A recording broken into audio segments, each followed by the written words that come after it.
Fala pessoal, tudo bem? Bem-vindos a mais um vídeo. Sei que faz um tempinho que eu não gravo nenhum vídeo aqui no canal, mas dessa vez nós vamos trazer aqui um conteúdo técnico, às vezes para você que vai estudar para alguma certificação do mercado financeiro, quer aprender algumas formas de precificação de ativo, quer aprender alguns cálculos e técnicas que são utilizadas e aprendidas por analistas, etc, profissionais de mercado. No vídeo de hoje eu vou estar trazendo o CAPM. Provavelmente você já deve ter ouvido falar disso em algum lugar. A tradução livre aqui seria modelo de precificação de ativos de capital, e a gente vai entender um pouco como que ele é calculado e como ele é utilizado nos investimentos.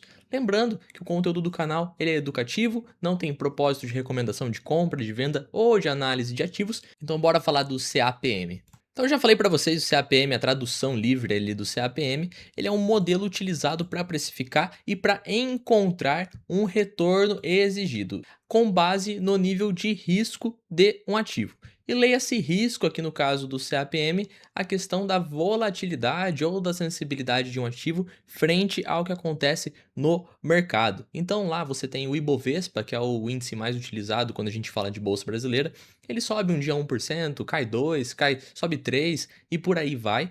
E aí, conforme vai acontecendo essas oscilações do Bovespa, você concorda que os ativos também vão tendo sua própria volatilidade? Então, o que é analisado através do beta, que a gente vai falar dele mais pra frente? Quando o mercado sobe 1%, qual a tendência daquele ativo? Como ele se comporta, né? Aí a gente vai ver que ativos têm algum beta maior, menor, a gente vai entender bem brevemente sobre o beta, porque ele é utilizado na fórmula do CAPM. E o CAPM também é utilizado para encontrar o custo de capital próprio. Então, você está investindo em um ativo de risco, você deseja ter um retorno acima de um ativo que seria livre de risco. Então, você exige um retorno maior. Como encontrar esse retorno exigido? Uma das formas é através do CAPM. Então, por exemplo, quando você vai calcular o custo médio ponderado de capital de uma empresa, que é o WACC, você tem lá duas coisas a se ponderar: o custo do capital de terceiros, que é o quanto a empresa paga de dívida para os bancos, etc.,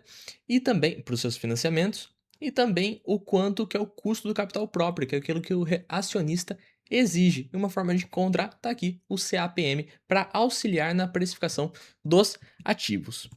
E a fórmula está aqui embaixo. Então, o retorno exigido ou retorno esperado é igual, aqui no caso eu coloquei o custo de capital, porque ele pode ser entendido da mesma maneira, né? Então, retorno exigido e custo de capital próprio seria ali similar, né? Então, o retorno exigido, retorno esperado, é igual ao retorno do ativo livre de risco mais o beta vezes, entre parênteses agora, o retorno de mercado menos o retorno do ativo livre de risco. E quando a gente fala de retorno de mercado menos o retorno do ativo livre de risco, aqui nós estamos falando prêmio de mercado. Ou seja, o seu recurso está com um risco maior, está incorrendo um risco maior, logo é necessário ter um prêmio maior, né? Você não vai investir em algo que você pode ter um prejuízo maior e esperar receber menos, né? Normalmente, quanto maior o risco, maior é a expectativa de retorno. E sobre essa frase, é muito interessante pensar o seguinte: muita gente confunde, fala que quanto maior o risco, maior o retorno. Não é isso. É quanto maior o risco, maior a expectativa de retorno, porque ela pode se concretizar ou não. Se quanto maior o risco fosse maior o retorno, então na verdade ia ficar meio conflitante, não ia ter risco assim, né? Então, quanto maior o risco, maior a expectativa de retorno. E quando a gente fala de risco para o CAPM, nós estaremos falando de beta, representado pela letra grega, que seria o B minúsculo ali do alfabeto grego, que é um indicador de risco para o CAPM, é um indicador de volatilidade ou um indicador de sensibilidade. Então vamos pegar uma empresa qualquer. Então, para esse meu exemplo de beta, eu vou estar trazendo aqui o Banco Bradesco, por exemplo, BBDC3, para a gente entender um pouquinho o que significa falar que uma empresa tem um beta X, Y ou Z, né? Então, temos aqui a ação do Banco Bradesco, né? E vamos supor, não tem esse dado, é só uma suposição, que a ação tenha um beta de 1,1. O que isso aqui quer dizer? Isso aqui quer dizer que é o seguinte, que historicamente, quando o Ibovespa, por exemplo, sobe 1%, qual é a tendência do Banco Bradesco? Historicamente é que o Bradesco suba 1,1%, certo? Ou seja, a tendência do Banco Bradesco é reagir acima do mercado, né, com maior intensidade frente ao mercado. A mesma coisa seria com a queda, né? Bradesco tem 1,1 de beta. Se caso o mercado caísse, por exemplo, 1%, qual é a tendência do banco histórica? Que ele caia 1,1%, ou seja, caia além do mercado. Se fosse o mercado sobe então 2%, a tendência histórica é subir 2,2% e por aí vai, né? Agora, vamos supor que uma ação X, tenha um beta de -1. É interessante porque isso pode acontecer. Vamos supor que a ação tenha um beta de -1.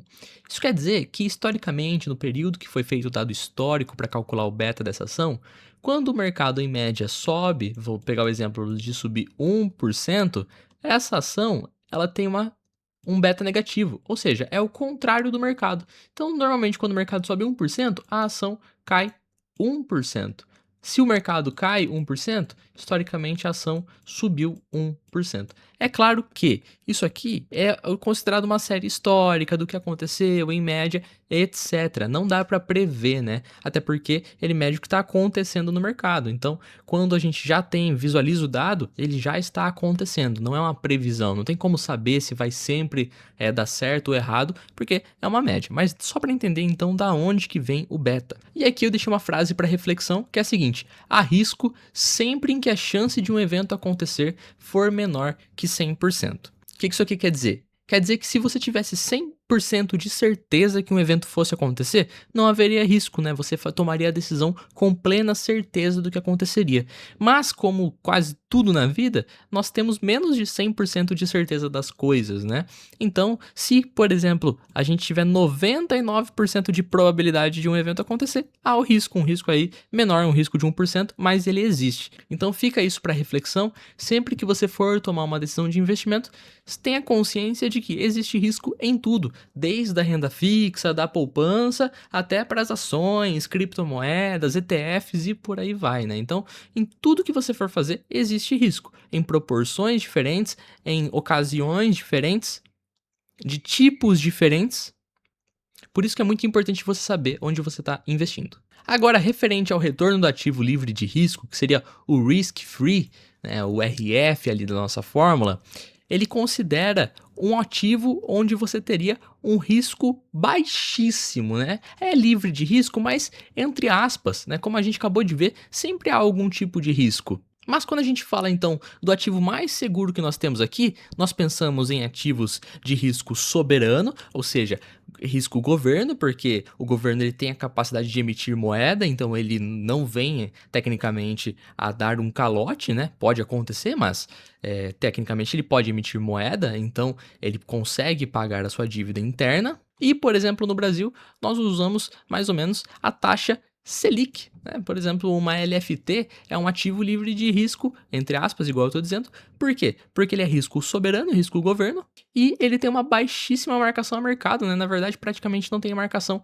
a mercado, é um título pós-fixado, que varia conforme a taxa de juros. Então, basicamente é o seguinte: você tem no Brasil hoje uma taxa Selic de 14,5%, uma taxa bem alta.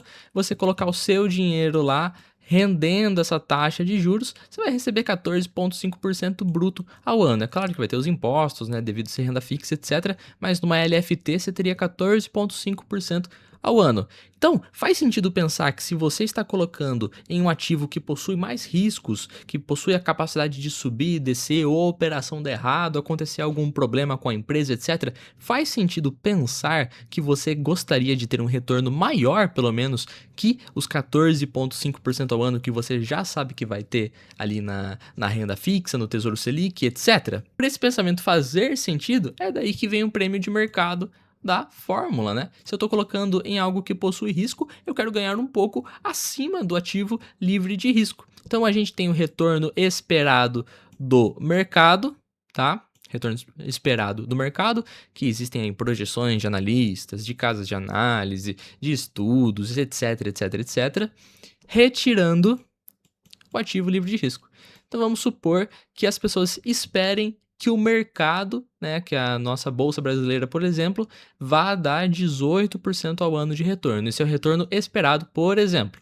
Se o ativo livre de risco é 14,5%, nós fazemos aqui a subtração bem simples, 18 menos 14,5%, nós temos como um prêmio de mercado, então, 3,5%. É daqui que vem. Antes de passar para os exercícios, comenta aí se você está entendendo, se ficou alguma dúvida. Se tiver alguma dúvida, pode deixar nos comentários, que eu vou ficar muito feliz em estar respondendo. Bom, agora já vimos tudo que dava para ver sobre a fórmula do CAPM. Vamos praticar um pouco para ver se a gente entendeu a questão do CAPM. Então nós temos aqui a nossa primeira pergunta para calcular o retorno esperado ou retorno exigido, como eu disse para vocês, ou até mesmo custo de capital próprio. Vamos pegar as informações aqui. Uma ação possui beta de 1,2. A taxa livre de risco é de 8% ao ano. E o retorno esperado do mercado é de 14% ao ano. Aqui nós temos todas as informações, então. Então, o nosso retorno esperado, colocando a fórmula do CAPM aqui, né? Nosso retorno esperado é igual ao quê? Primeira coisa, ativo livre de risco, 8% ao ano. 8% ao ano. Mais o beta, 1,2, vezes o quê? 14, que é o retorno esperado do mercado, menos o ativo livre de risco, que é 8. Perfeito? Até aqui tá dando para entender. 14 menos 8 é igual a 6. Então aqui fica 1,2 vezes 6, mais os 8, lembrando que está em porcentagem, mas como eu uso tudo em porcentagem nessa fórmula, não vai ter diferença nenhuma. 1,2 mais 6, vezes 6 é igual a 7,2, né? Então vamos passar para cá. Então nós temos 8 mais 7,2, que é igual, agora fazendo a continha aqui, nós temos 15,2. Então, utilizando o modelo do CAPM, o retorno esperado dessa ação é de 15,2. Perfeito? Vamos para a próxima pergunta para fixar na nossa cabeça. Agora, questão 2, a gente vai descobrir o beta. Vamos entender isso aqui. Então, uma ação apresenta o retorno esperado de 18% ao ano. A taxa livre de risco é de 6% ao ano e o retorno esperado do mercado é de 15% ao ano. Então, nesse caso, nós não temos o beta, mas nós podemos aplicar a fórmula normalmente. Nós já temos o retorno esperado, então nós temos aqui 18%. Ele é igual, ativo livre de risco é 6, mais o beta nós não temos, né? Vou colocar como um X aqui, mas pode fazer o desenho do beta aqui, né? Entre parênteses, então, retorno esperado do mercado é de 15%, menos o livre de risco, que é de 6%. 6%. Perfeito? Então, 18 é igual a 6 mais beta vezes 15 menos 6. 15 menos 6, aqui nós temos que é 9. Então, 9x, né? Ou no caso, 9 beta. Vamos voltar à fórmula aqui. Aqui vamos fazer aqui matemática básica, né? Vamos jogar o 6 para o outro lado. 18 menos 6 é igual a 12. 12 é igual a 9x. Agora o 9 passa dividindo. X é igual a 12. X é igual a 12 dividido por 9. Simplificando aqui, nós temos que é igual a 4 elevado a 3, que é a mesma coisa de 1 elevado... 1 elevado não, perdão. 1,33, que eu falei é 4 dividido por 3, não 4 elevado, né? 1,33 e chegamos aqui então no beta da nossa ação. Agora, o último exercício de fixação, nós vamos avaliar se a ação está sub ou superavaliada utilizando o CAPM. Nós temos aqui já os dados da ação, então temos o beta, temos ativo livre de risco e temos retorno esperado do mercado. Os analistas esperam que o retorno da ação é de 19% ao ano. Agora vamos calcular então o que a pergunta pede. Qual é o retorno exigido pelo CAPM? Então bora fazer a fórmula aqui bem rapidinho. Então o retorno exigido é igual ao ativo livre de risco, 5, mais o beta, quanto que é? 1,5, né? 1,5 entre parênteses, retorno esperado de mercado é 13. 13 menos 5, que é o ativo livre de risco. 13 menos 5 é 8, né? 8 vezes 1,5 mais 5. Retorno é igual. 1,5 vezes 8 é a mesma coisa que 8 mais 4, então aqui é 12. 12 mais 5, 12 mais 5 é 17.